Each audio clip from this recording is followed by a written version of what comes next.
Checking connection, and we are good. Hello there. It's me again, the Andy Singer, the bearded one, the bearded babbler. I'm back again. We're gonna have a fun one today. Just a quick update. I'm sorry, I'm just running around with another chaos. Everything just is nonstop in this house. I'm still getting over the shingles. Still doing pretty good with that. Every time I think I'm almost done with the shingles, I overdo it, and then I set myself back. So I'm trying to stay on top of that. Hopefully, be done with this shingles outbreak very shortly. It was not fun. I do not recommend getting them. Definitely not a fun thing. Rough day with my son today, up and down. It's been a good couple of days, and then today's not so good of a day. But again, this is part of moving forward. This is part of healing. This is part of therapy. This is part of what gets us through our days. It's the laughter. It's the energy from other people. Today is going to be an interesting one. Today's going to be a fun one. The gentleman that I'm going to be bringing on, he was just on Guy's Chance of a Lifetime. I'll talk about it once I bring him in, but definitely this is going to be a fun one. He's a big thing with my wife and I is the Food Network, is food and fun. So bringing him on here to talk about all of that, and plus I know he's looking. We had discussed about him getting into comedy. So again, I think this will be like the third episode. The one with Corinne, two ago. She just started. Colin, who I'm going to be talking with, I think tomorrow on his. He's also going to be starting. Hopefully this week he's going to be getting up for his first open mic. So again, it's a wonderful thing.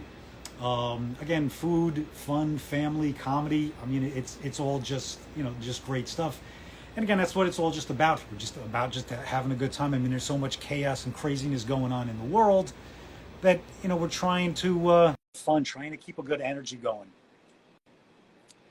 Phil Tommaso, I just sent you an invite. Hopefully you will get it and you will come on here and we can just babble. I got the knuckle sandwich shirt on here, representing the Guy Fieri family. Let's see here. I got a good connection here. And there he is. Hey, how's it going, Andy? Good. Howard, let me turn my volume up here. Hold on a second. Good? Good. Yep, I can hear you. All right. So, Phil, first off, now this is the fun thing. This is kind of I've been doing this on and off for a while. I took a break from it. I'm getting back into it, and I'm excited about it.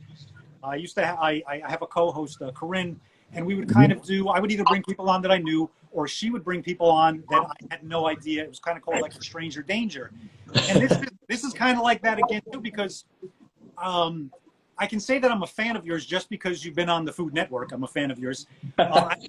I do have to tell you, my wife and I live for watching the Food Network every night. We're behind. I haven't caught up with your show, although so I kind of know a couple of things about it. We're looking forward to catching up, but I was just like, do I wait to watch it? I said, no, let's have him on. We're going to have fun. You seem like an amazing energy, a fun guy. I want to hear all about the experience of the show. Yeah, definitely. Well, first of all, thank you so much for having me on. This is awesome. So yeah, I mean, the show is just such a crazy experience. I mean, just from the beginning, I mean, everything, just the way everything fell into line, and then we got down there, and that was it. I mean, it was full force. What were you gonna say? I Googled you like real quick just because I just wanted to know something about you, and I came across an article. There was an article that had a little bit about like behind you, and it didn't have much, but there were a couple of things in there, and it stated that you almost missed it because your inbox was full and you didn't know that you had gotten a call about it. Yeah, so we had purchased this bakery, my bakery I have now, Something Delicious. Where is that? Something Delicious Bake Shop in Greece, New York. So it's in a suburb of Rochester. Yep. And so the previous owner had been on Food Network baking competitions, and I'm not allowed to bake. I am not allowed to touch the oven when I'm there. My wife is very strict about that. Yeah. So we kept getting these casting calls, and I'm telling my wife, Steph, I'm like, hey, you got to get on there and go do a show. Like, it'll be so much fun. She's like, no, it's not for me. So this one popped up. I sent in like a 1-minute video with some info, and like weeks went by, I didn't hear anything. So I'm like, you know what? I tried, and then I get this big long like paragraph, and they're like, Phil, we really want you to be a part of this. You need to get back to us, though. I'm like, oh my God, like I missed everything. Like I missed uh like 3 phone calls. There was voicemails. It was terrible. So, but I'm just happy to be a part of it then. Wow. And then, and like, how fast did everything like happen once it got going?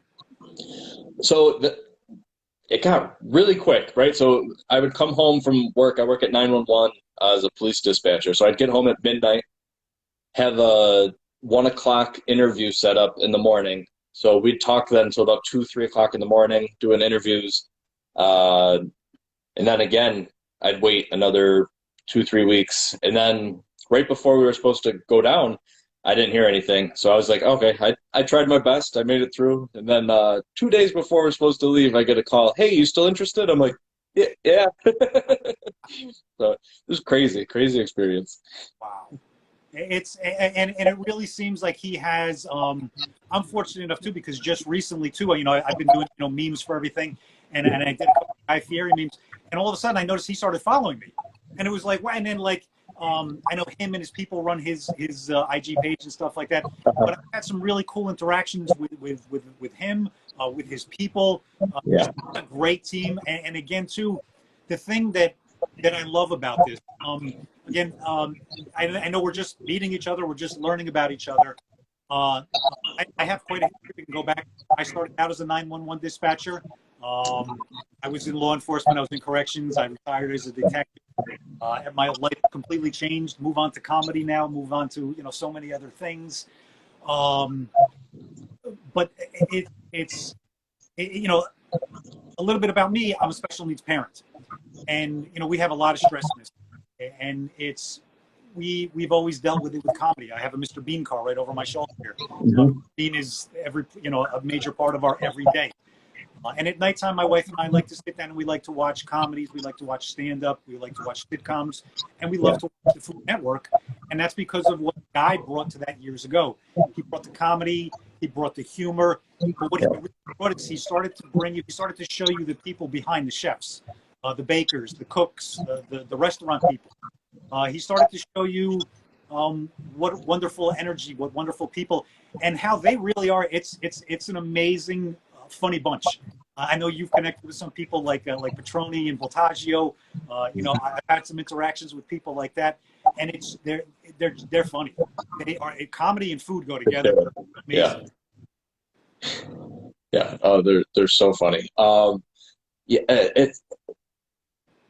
For me personally, if I'm not laughing while I'm watching something, it's gonna take a little while for me to get into it or to keep my attention. So I mean, like I'm huge into comedy, watching comedy. I mean, we'll sit down, I'll watch comedy stand-ups when I get home from like a stressful day at work, and that just like livens me back up. Good to go to sleep. I'm not gonna have nightmares, and then good to go. So I mean, I completely understand where you're coming from. Yeah. And again, having been a dispatcher and having understood that, thank you for what you do. My sister is still a dispatcher. She's the one that kind of got me into it. But yeah, it's probably one of the most difficult jobs in law enforcement. Definitely doesn't get the credit or the pay it's deserved. I'll say that because, like I said, I've worked in pretty much all fields of law enforcement, and one of the most difficult was being the dispatcher. A lot of people don't want to. It's definitely an interesting. And you're in charge. I don't think people realize it sometimes too. I mean, there's times where I'm at work, I'm in charge of about 500 officers at a time, and their safety, their well-being, the people that they're going to visit, their well-being. I mean, it's daunting sometimes. Yeah, it is. So again, thank you for what you do because again, that's a job. But like I said, my wife and I haven't caught up. I've kind of seen some things on your page. I've kind of seen some spoilers here and there.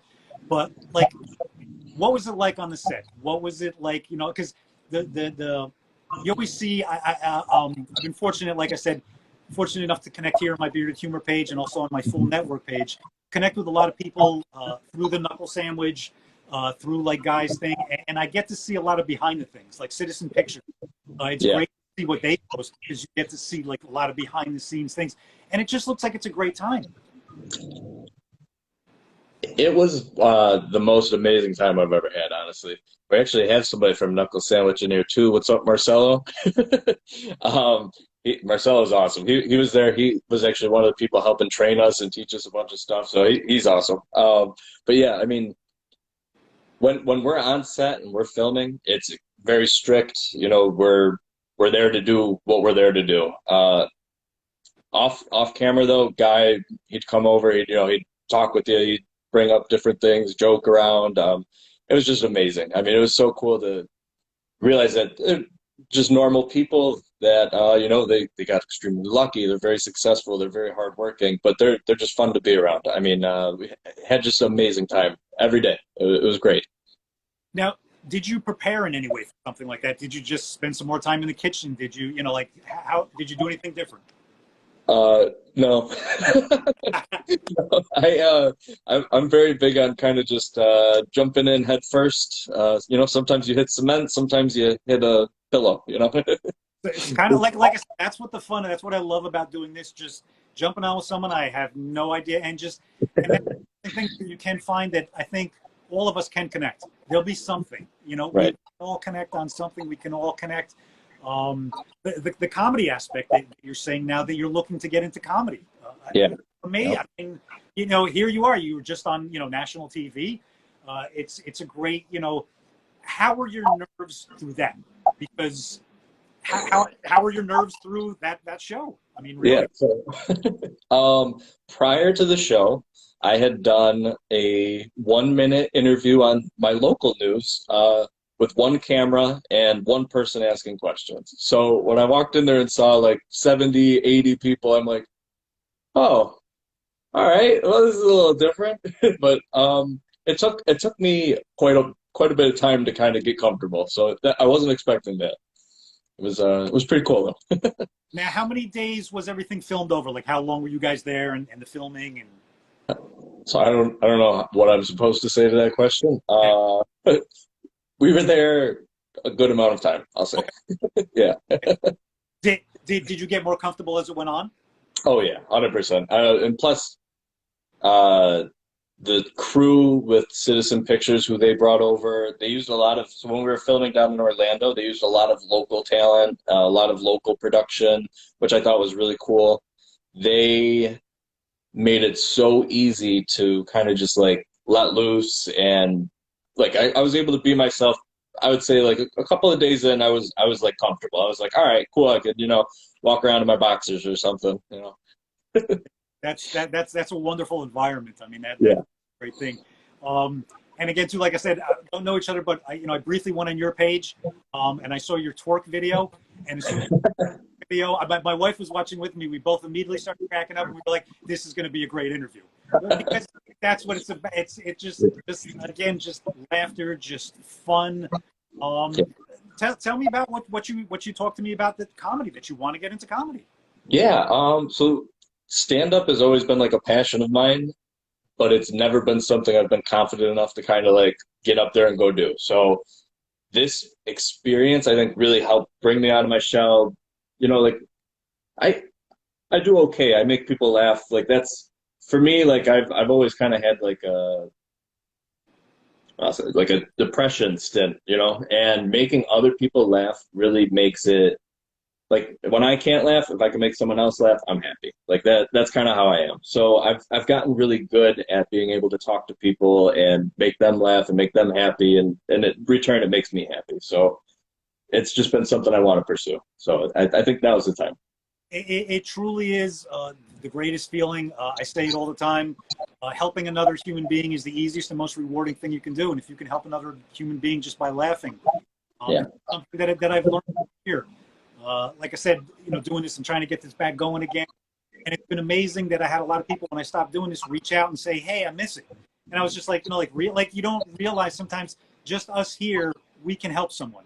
And if you're Yeah. just helping, if you're touching one person, if you're making one person say, "Hey, if I was able to do this and this, and now he's thinking about doing this, why can't I?"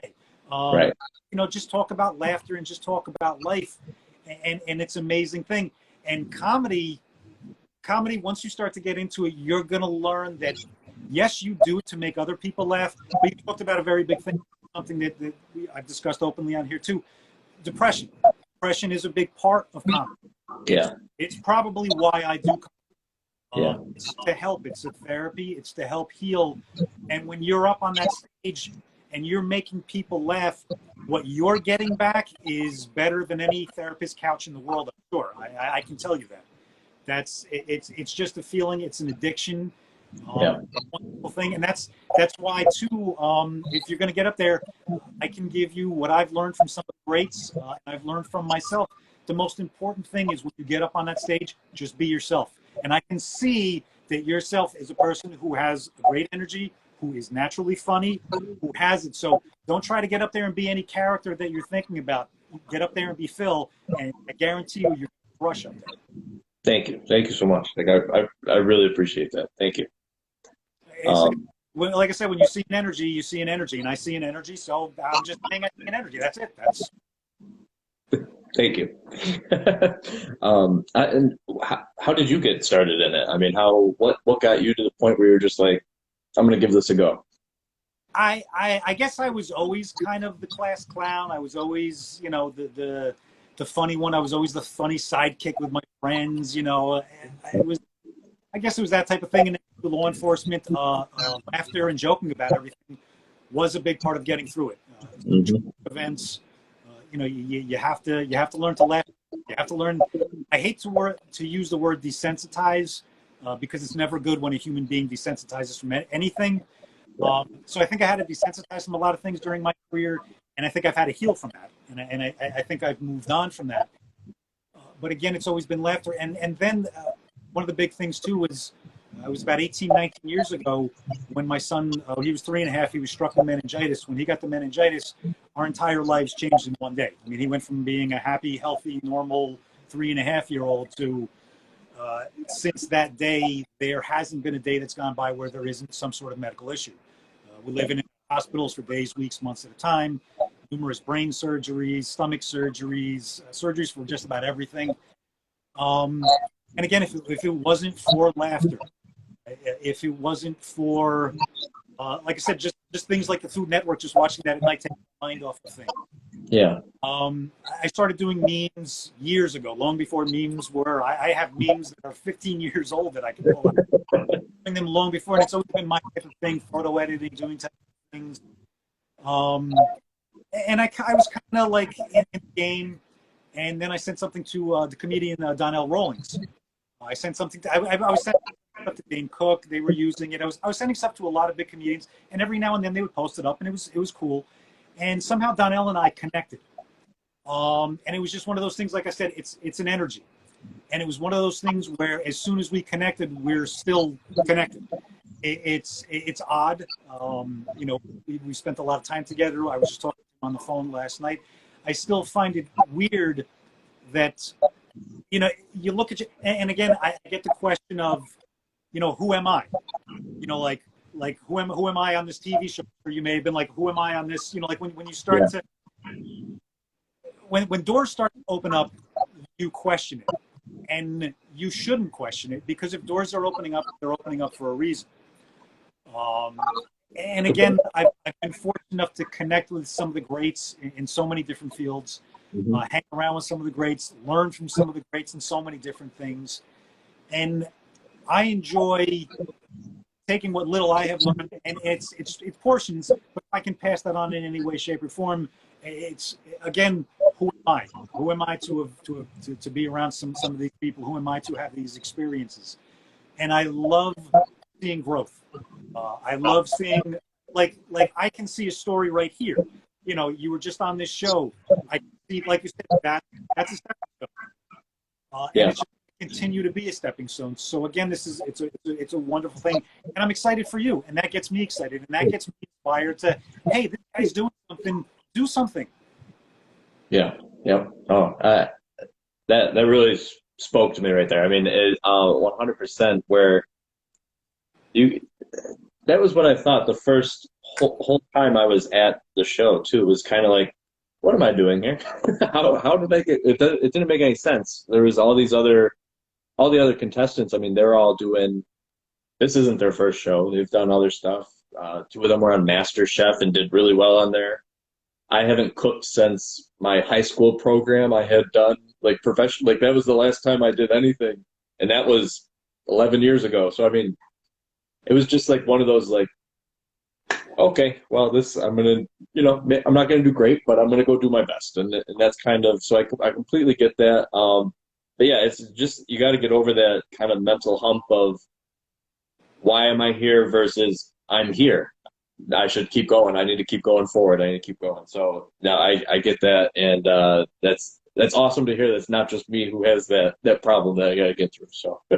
It's funny. We actually, my wife, my daughter, and I were actually hanging out here last night. We were playing some video games, and we actually had a discussion kind of similar along those lines about, hopefully, fingers are crossed, the world is opening up again. Things are getting better. We're going to be able to get back out and do normal things again. Yeah. And kind of like that. Okay, I got to get over the hump and of getting back out and getting back on stage and doing the open mics and doing the comedy again. And it was that moment of realizing you may have had something to do with that in my mind because I've been thinking about what we're going to talk about today. And it's that how many people are doing what I'm afraid to walk out the door and do? How many people are going to do that tonight? So Right. If they're doing it, why can't I do it? Listen, I understand we all get nervous. We all have feelings. Sometimes you do have to go with the gut. I've had times too where, depression or emotions have come over and I've had to cancel something. And that's okay. That's healthy and that's normal. But if it's just like, I'm not sure if I want to do this, I got some butterflies, get out and do it. Get out and do it because remember, there are a million other people doing it. You can do it. You can do it and you will do it and you will be fine. Win, lose, or draw, you went out and did it, you automatically won. I completely agree with that. Yeah. And that is really the scariest part, though. I mean, is getting out there, putting yourself out there to do it, and it's still scaring me. Like I really do I want to get out there. I want to go try an open mic. I want to go maybe start a podcast, maybe do something more on YouTube, or restart my TikTok or something. Like kind of getting the ball rolling, get that confidence back. But again, it's scary, and yeah, just got to get over it, I guess. Though. You just have to do it. I mean, like you said, that's an inspiring story that you hadn't been in the kitchen for 11 years.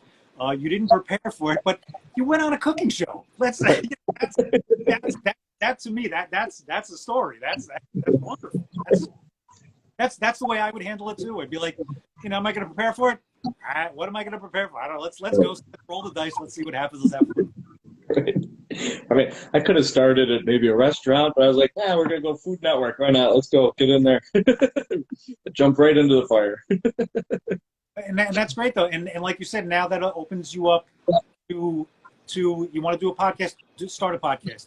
Start TikTok back up. You got the energy. You got the momentum. Don't let it go. That's all I can tell you is just keep going with it. Everything you want to do right now, you've already taken a huge step. Continue taking them. You're not going to fail. I mean, it's just a wonderful thing. I appreciate that. Thank you. So what's next for you? Whew, that's a good one. So, still running the bakery with my wife. We are looking into buying a chicken guy. Yeah, so that's something big. We are talking with some local investors kind of for that. Yeah, I'm still working at 911. That I'm trying to, I'm there for my family. I've got a newborn daughter. I have a foster son. So I mean I gotta keep the stability. So I'm gonna stay there until I have something good I could work on my own. So that's something big for me. I know it's probably, that's what it's all about. That's what you do everything for. My wife is on here right now. She's watching, my #1 supporter. She's sitting upstairs with my 6th son right now. And, we're going to get through this together. And I'll go upstairs, laugh, and we'll talk about this. And again, it brings an energy in the house. So I thank you for this. I thank you for your inspiration. And I'm definitely looking forward. I'm going to say this. I'm definitely looking forward to being on your YouTube, your podcast, whatever you have next. I want that. I'm going to push it. And I'm going to look forward to having you back on here pretty soon to find out what's next, what's going on. Do you have a chicken guy? Have you been on stage? And what else is going on? Awesome. Awesome. Well, thank you so much for having me on, Andy. I really appreciate it. This was awesome. So, I mean, thank you so much. Thank you.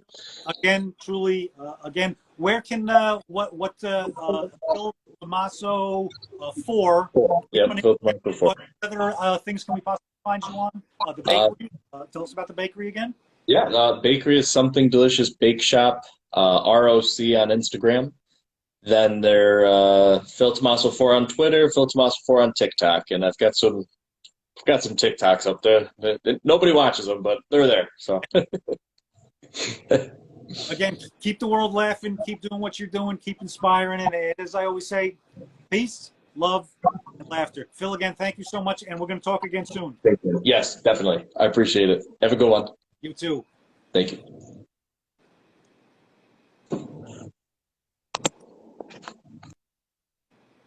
All righty. Again, that was another great one.